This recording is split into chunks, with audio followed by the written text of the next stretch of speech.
Hi, I'm Jason Bellamy, coming to you from Next 2017 here in Boston, Massachusetts. And something we're doing a little bit differently this time at Next is we basically have within the exhibit hall these sort of experience zones where we can sort of do presentations within that. And one that's happening from 1 to 2:30 today is on transforming society through generational leadership. And I have three members of that panel today, Dyson, Jillian Carney, and Leiselle Pilgrim. And so, again, there's going to be conversation across the generations in terms of what that really means. And we're going to talk about the early career development part of it. So, Jamie, I'm going to sell you out. You're not an early career person. No, I'm what you call seasoned. Seasoned or classic. That would be another way to go. Or vintage. Vintage. I like vintage. So, so you're here because you've helped enable younger people like the two ladies next to me. So tell me about what's happening in Florida and the importance from your perspective of enabling that early career development. Sure. Well, with the passage of RC 1514 in the House of Delegates 3 years ago, and I was at the House of Delegates then, and it really inspired me to think about what happened with me when I was an early career professional. There really was no opportunities for me to get into leadership despite my best efforts. So as I thought about it, I'm like, well, this is something we can do. I had just come onto the chapter board of directors as the director of membership. I said, this is an awesome membership opportunity for us. So I spoke with the board of directors, and we went through all the appropriate measures to start a special interest group. And during our fall meeting in 2015, we had our first early professional special interest group meeting, and we had a mighty group of 10. And since our inception, we now have over 100 members in the Florida chapter. So Leiselle and Jillian, you guys you both were on the Student Assembly Board of Directors at different times, so you have that in your background. You've been involved. And so from that standpoint, I think there's so many students that would look at your level of involvement and say, well, you're already connected, right? You don't need this SIG. So I'll come back to that. But first, Leiselle, for you, why was this so important to develop this SIG, and what are you hoping to provide for the people, and what are you hoping to get out of it personally? I think exactly what you're saying. When you come out as an early professional, there aren't that many avenues that you can think of right away to get involved. And having come from an area where I was very involved, and then getting into there where do you fall? You're kind of in this big sea with a little fish that you are. So I think giving other students that opportunity to become involved, maybe not on the level of the APT Student Assembly, but find their niche within Florida has been really important, and it has shown that a lot of people now have come in and have grown and have been involved in levels they never thought they would be. And so, Jillian, on that note, I mean, you were sort of relocated to Florida, so how important has the SIG been to you? Yeah, so I went to Florida. I live in Pensacola, which is really small and kind of in the middle of nothing. And so came from a really involved state. I had a lot of opportunities to grow within that as a professional if I would have stayed. So I came to Florida. I really only knew Leiselle, sort of knew Jamie, sort of knew a few other people. So I went to a conference, and they pulled me into the EPSIG, which was amazing because you come out of school and they're sort of like, you need a lot more experience to do leadership things within the National Association, and we want to see you grow. Well, how were we supposed to do that as professionals? We had done all of this stuff for students, and now we were kind of stuck. And so then that's when I was introduced to the EPSIG, and it's changed my perspective on so many things. We're allowed mentorship and leadership development and networking, and I know so many more people in my chapter now because of the EPSIG, and it helped me feel like home in this new and kind of scary place. So Jillian, I'm going to stick with you for a second and ask this question.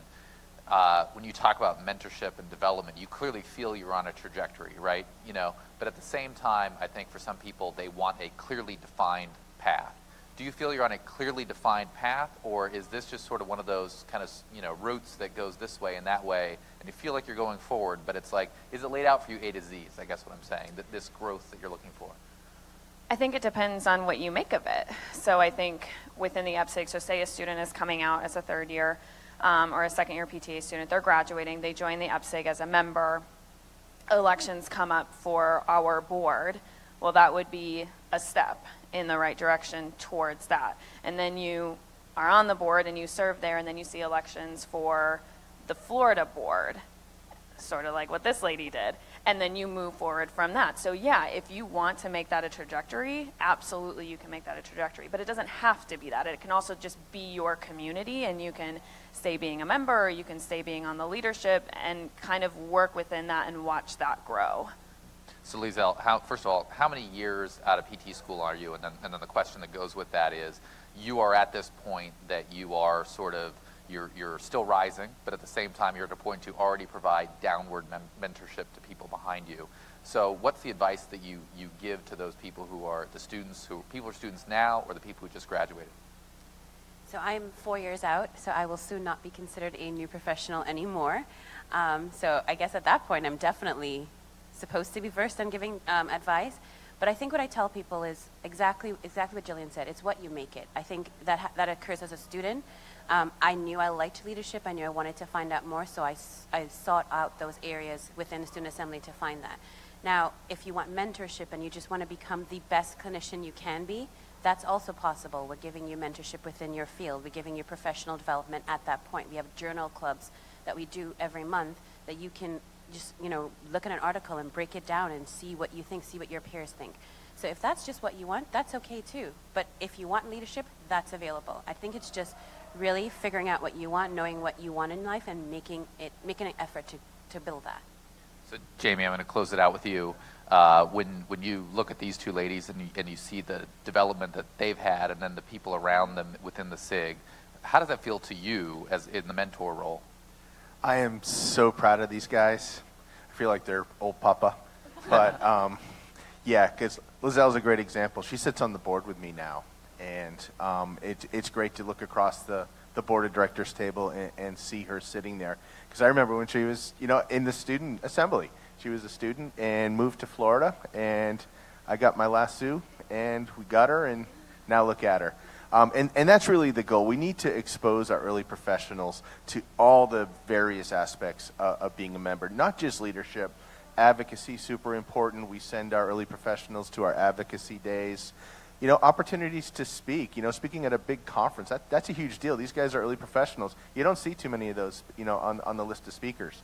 So getting them engaged with just things like this is super important, because these guys are going to be leading this profession, when I get even more seasoned and everyone else does. And, here's your future, president, maybe vice president of APTA sitting up here.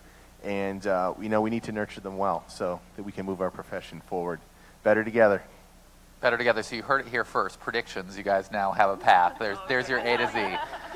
So again, that's happening today in the Experience Zone, the exhibit hall, for people who are here in Boston from 1 to 2:30. Thank you to the panel. We're going to be doing more live broadcasts today. If you stick around, Dr. Richard Shields, who just gave the Macmillan lecture, will be here to talk about that. Then later, Cruz Romero from the Student Assembly will be doing some broadcast over on the Student Assembly page. Again, we have some veterans here, so be sure to check that out. If you like these broadcasts, if they're valuable to you, please give us some likes, give us some shares, let us know that this is worth us doing, and we'll continue to do them. I'm Jason Bellamy, and I'll catch you later.